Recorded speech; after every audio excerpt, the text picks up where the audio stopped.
কাবা শরীফ তাওয়াফ শেষে আপনাকে কোথায় যাইতে হবে? যারা নতুন অনেকেই হয়তো জানেন না।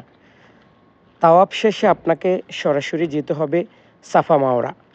আপনাকে ওখানে গিয়ে ঠিক কাবার মতো করে ৭ বার তাওয়াফ করতে হবে। সেই তাওয়াফটা কিভাবে করবেন আমি আপনাদেরকে জানিয়ে দেওয়ার চেষ্টা করি।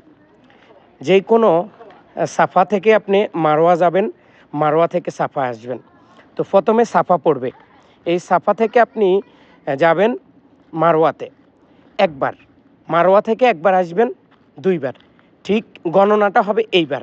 কিন্তু আমরা হেরামে যখন গুনছিলাম তখন কিভাবে? যেখান থেকে গেছি ওইখানে আসলে ১ বার হইছে। কিন্তু এখানে এরকম না। এখান থেকে ১ বার যাবেন, ১ বার আসবেন, ২ বার হবে। তো এইভাবে ৩.৫ বার চক্কর দিবেন। এই লাইটগুলা কেন দেখালাম? আপনাদেরকে এজন্য, বোঝানোর জন্য। এইখানে এই লাইটগুলা দেখা অবস্থা আপনি লাইটের যেই দাগটা আছে, এই দাগ থেকে আপনাকে একটু জোরে হাঁটতে হবে। জোরে বলতে এই ধরেন আপনি মনে করেন একটু দৌড়ার মতো। একটু দৌড়ার মতো করে আপনাকে হাঁটতে হবে এইরকম ঠিক। এইরকম এইখানে একটু আপনাকে দৌড়তে হবে। এরপরে বাকি যেই জায়গাগুলা সেখানে আপনি স্বাভাবিকভাবে হাঁটবেন, কোনো অসুবিধা নেই। তো সাফা থেকে মারওয়া গেলে একটা চক্কর হবে। মারওয়া থেকে সাফাতে আসবেন ২ টা হবে। সাফা থেকে মারওয়া যাবেন ৩ টা হবে। মারওয়া থেকে সাফায় আসবেন ৪ টা হবে। সাফা থেকে মারওয়া যাবেন ৫ টা হবে। মারওয়া থেকে সাফায় আসবেন ৬ টা হবে এবং সাফা থেকে মারওয়া যাবেন আপনার ৭ টা হয়ে যাবে। তো এইভাবে হিসাব করবেন।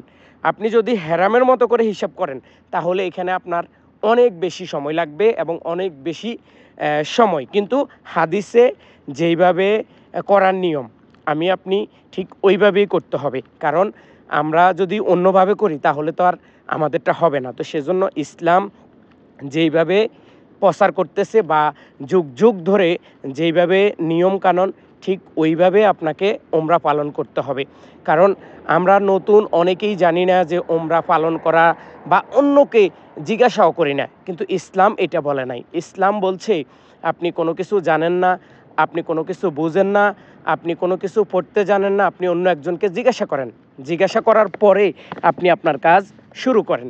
তো আমরা যখন ১ম আসছি, আমরা যখন ১ম এ এই কাবা শরীফে আসছি ওমরা করার জন্য, তখন আমাদের বাবা ছিল সাথে বা যারা অন্যান্যভাবে আসছেন তাদের অনেক মানুষজন ছিল।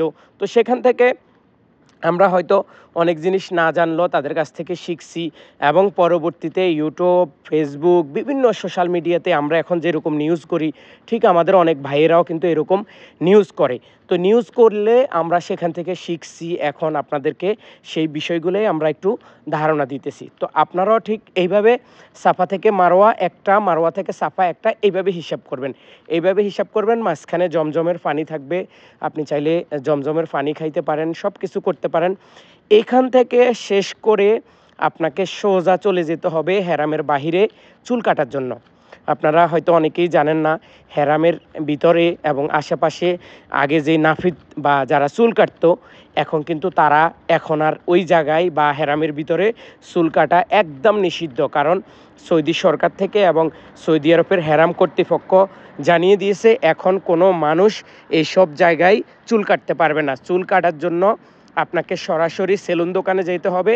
সেখানে গিয়ে আপনি চুল কাটাবেন। আমার কাজ শেষ। এখন আমি চলে যাব হেরামের বাহিরে। বাহিরে যাওয়ার পরে আমি মাথা নেড়া করব। মাথা নেড়া করে বাসায় যাব। বাসায় গিয়ে গা গোসল ধুয়ে একবারে ফ্রেশ হয়ে আমি আবার যদি আমার ওমরা করার ইচ্ছা হয় তাহলে আমাকে আয়েশা মসজিদে যেতে হবে অথবা তায়েফে। আর এছাড়া আমি শুধু তাওয়াফ করতে পারবো। ধন্যবাদ।